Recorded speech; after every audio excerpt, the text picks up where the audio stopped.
Hello guys, welcome back. আমি আছি আপনার সাথে হৃদয় হাসান। আপনারা দেখছেন হৃদয়স রিঅ্যাকশন। তো এই ভিডিওতে কথা হবে দেবের নতুন সিনেমা খাদানের অফিসিয়াল পোস্টার নিয়ে, যেটা আজকে রিলিজ করে গিয়েছে। তো ফাইনালি সিনেমাটা শুটিং শেষ, এবং শুটিং শেষ হওয়ার পর আমরা খাদানের এমন একটা লুক দেখলাম, এক কথায় অসাধারণ। জাস্ট আপনি লুকটা দেখুন। দেবকে এতদিন পরে এরকম অবতারে দেখতে অবশ্যই ভালো লাগবে, বাট এখানে এই লুকে তাকে দেখানো হয়েছে, কোথাও গিয়ে মনে হচ্ছে এটা দেখার পর আপনার অ্যানিমাল বা রোলেক্সের কথা মনে হবে। সাদা একটা কুর্তা পরা, সাথে একটা কাটারি, এবং পুরো শরীরে রক্ত লেগে রয়েছে। তো দেখতে কিন্তু দুর্দান্ত লাগছে। এই পোস্টারটার মাধ্যমে এটা কিন্তু আপনি শিওর হবেন যে এখানে দেবের দুটো ক্যারেক্টার থাকতে চলেছে। একটা সম্ভবত তার বাবা, এবং আরেকটা হচ্ছে তার ছেলের ক্যারেক্টার। এবং যিশু সেনগুপ্ত হতে পারে এই সিনেমার ভিলেন, যে তার বাবার বন্ধু। এবারে তাদের যে কিংডমটা রয়েছে সেটা নিয়ে সে তার বাবাকে মেরে ফেলবে। তো ছেলে দেব বড় হয়ে সে প্রতিশোধটা নেবে। এভাবে সিনেমাটার গল্প হয়তোবা আগাবে। এখানে অনেক বেশি সারপ্রাইজ কিন্তু থাকতে চলেছে অ্যাকশনের দিক থেকে, কারণ তারা যেইভাবে মানে শুরু থেকে শেষ পর্যন্ত, যখন খাদানের প্রথম একটা ফার্স্ট লুক এসছিল মানে বড় দেবের, ওইটা থেকে শুরু করে এইটা পর্যন্ত এখানে তারা অনেক সারপ্রাইজেস রাখছে। আর একটা বিষয় লক্ষ্য করা, সেটা হচ্ছে যে আপনি যদি বাবার যে ক্যারেক্টারটা দেখেন, সেখানে দেবের যে গেট আপ, বড় বড় চুল, বড় বড় দায়ের সাথে তার ফিটনেসটা দেখুন, ফিটনেসটা কিন্তু সেটা অনেকটাই মোটা লাগছে।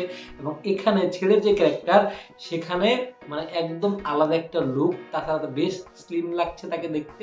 তো সে এই যে মানে ক্যারেক্টার ডেভেলপমেন্টের জন্য যথেষ্ট পরিমাণ খেটেছে, সেটা কিন্তু শিওর শট বোঝা যাচ্ছে। দুটো ক্যারেক্টারকে আলাদা করা যাচ্ছে, এমন না যে বাবা এবং ছেলের লুক দুটোই সেম, এরকম কিন্তু রাখা হয়নি। তো এটা অবশ্যই একটা প্লাস পয়েন্ট, যেটা সিনেমা হলে আলাদা একটা ভাইবস ক্রিয়েট করবে। দেখা যাক সিনেমাটা কেমন হয়। ট্রেলার আসলে আসলে মূল গল্পটা বা সিনেমাটার ওয়ার্ল্ডটা সম্পর্কে একটা মানে একদম ক্লিয়ার ধারণা পাওয়া যাবে। তাছাড়া আগে আমরা দেখতে পেতাম যে কলকাতার সিনেমায়, কমার্শিয়াল সিনেমায় যে অ্যাকশনগুলো হতো, সেখানে কিন্তু সেরের লেভেলের ভায়োলেন্স থাকতো না, বাট এখানে তারা কিন্তু অফার করছে সিনেমাতে অনেক বেশি ভায়োলেন্স থাকবে। টিজারটার মধ্যেও কিন্তু অনেক ব্লাডশেড দেখতে পেয়েছি আমরা। যে পোস্টারগুলো এসছে সেখানেও কিন্তু মানে ভায়োলেন্সটা যে থাকবে বা আরও যে বেশি করে থাকবে, তারা যে আরও বেশি করে প্ল্যান করছে, তার ইঙ্গিত কিন্তু তারা দিচ্ছে। আমি সিনেমাটা নিয়ে বেশ এক্সাইটেড। প্রথম কথা, দেবকে এরকম লোকে দেখার জন্য। দ্বিতীয় কথা হচ্ছে দেব অনেকদিন পর অ্যাকশন অবতারে ফিরছে। এবং তৃতীয় কথা, এখানে যে গল্পটা থাকতে চলেছে, সেটা আসলেই আমার মনে হচ্ছে খুব স্ট্রং একটা গল্প থাকবে, যেখানে আমরা একটা রিভেঞ্জ অ্যাকশন ড্রামা দেখতে পারবো। এবং সিনেমাটার যে থিম, সেটা কিন্তু অনেক ডার্ক রাখা হয়েছে।